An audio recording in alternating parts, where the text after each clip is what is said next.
Hey guys, I just wanted to show you something here, something I just kind of improvised and started to trust a little bit. Looks like it's working.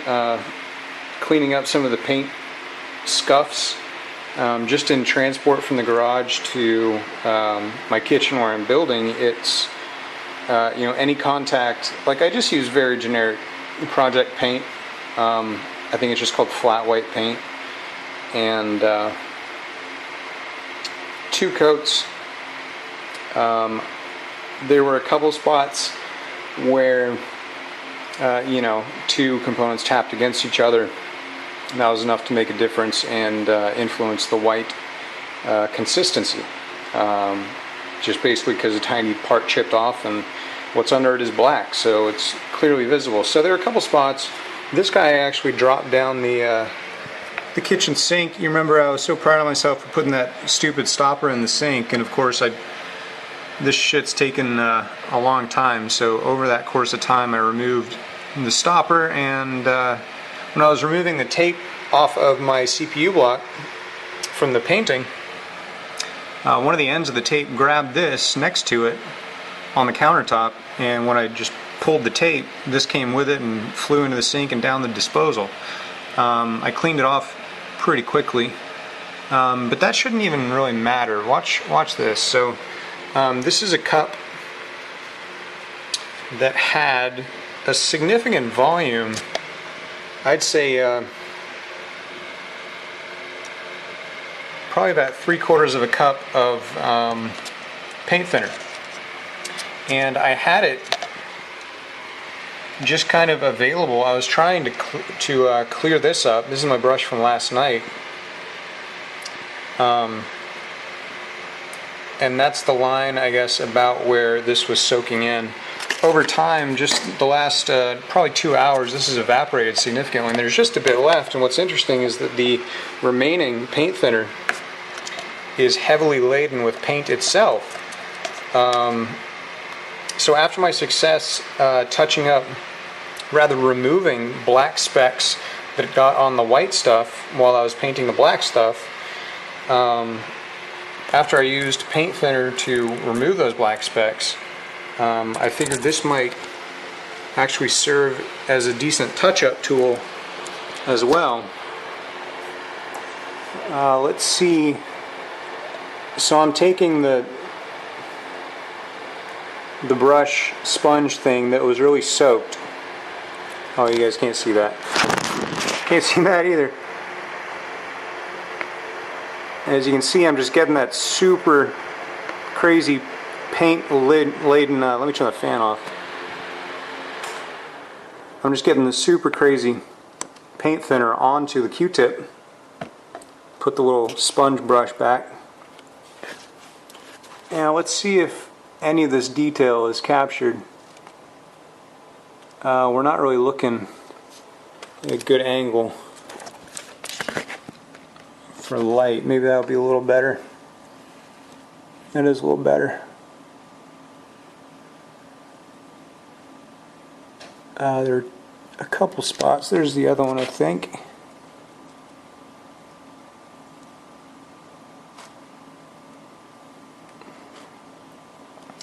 Now, I don't know if you can tell, but there's actually a visible mass of liquid on there. So I'm going to use the other end of the Q-tip to kind of roll it, and I'll go back with it and hit it. Check out, watch the profile for any like raised parts that look unnatural. Clean it out, and eventually you get to something that you can live with that texturally might not be as consistent as you want. You can still see a chunk was kind of taken out of it if you get up and inspect it. But I found this is actually a good way to replace the paint on those kinds of spots. And that's still a little chunky.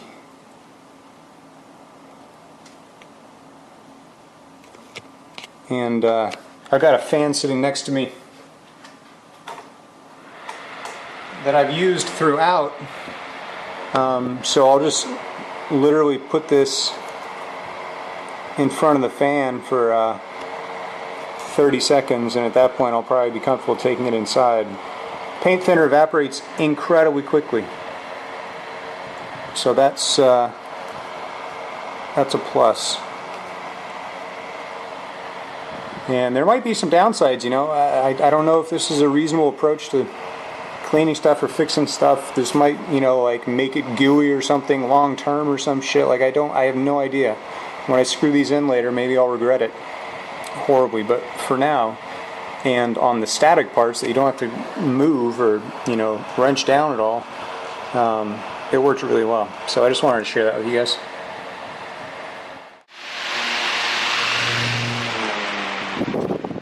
Alright, so let me show you what I found here, because it's important if you're painting Vardar Fans.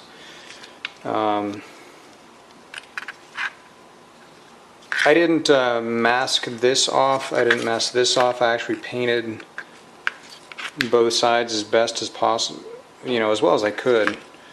And it went okay. Like, I think I already explained it well enough previously. But when I try to put the what is this? I guess this is the rear bearing in. It no longer fits. That is due to the very small amount of paint right there. Yeah, you see it? So that can be ground out with any old kind of tool. A rasp would work really well.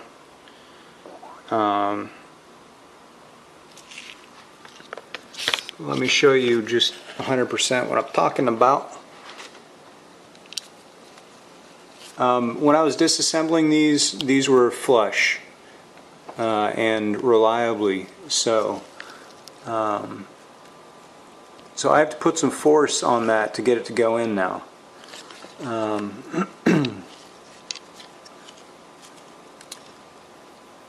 So what you want to do, I don't really want to get paint on it, so I'll get that off one way or another. But where are you going? Stay there.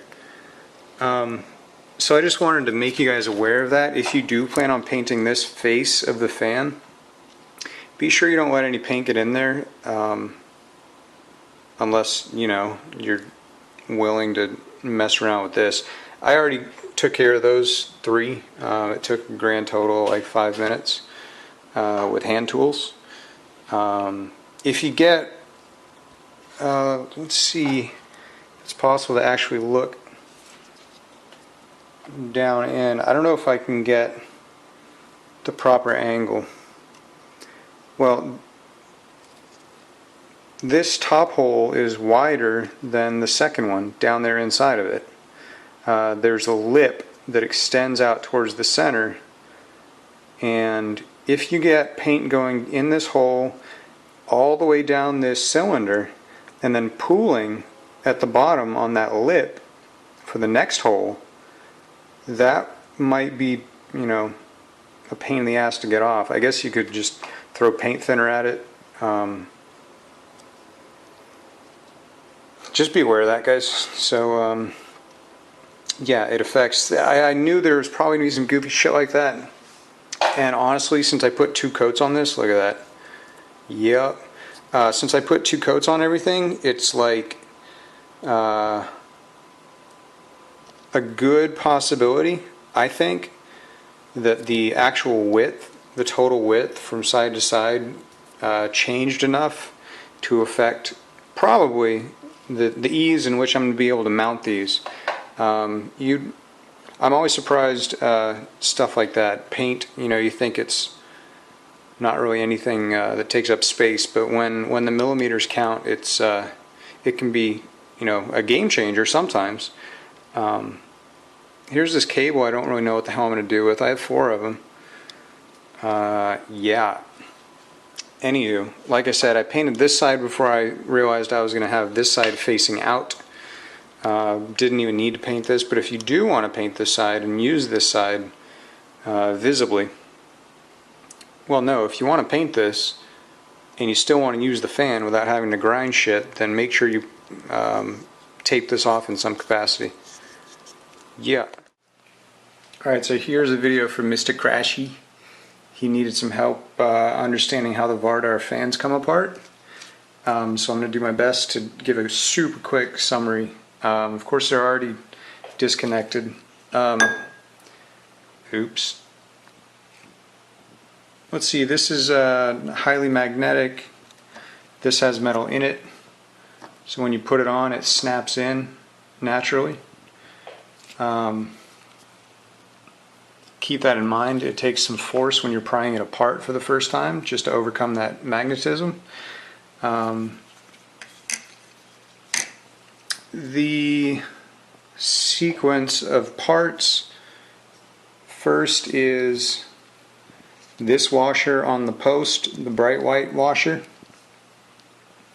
Unfortunately, I lost a single washer across all 4 of the fans when I was taking them apart. It shot across the room because the springs are under pressure, and I never found it. So I'm running one short. So the bottom of this post is not going to get a washer. This is reserved for the other side of it, of the central construction. There's 2 washers in each one.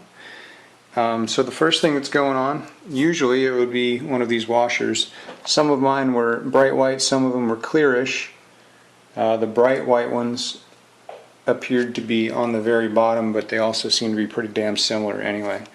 So usually it's one of these washers. Then, oops, then a bearing. Yep, and there was some force on it when it came off the first time too. After that, I think it actually goes on to the business. Let's see.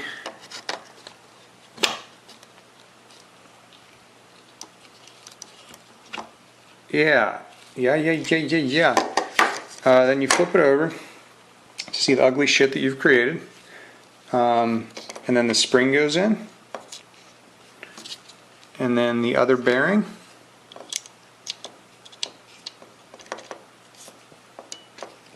Yeah, you're going in there. It's under pressure from the spring. I can't push it down.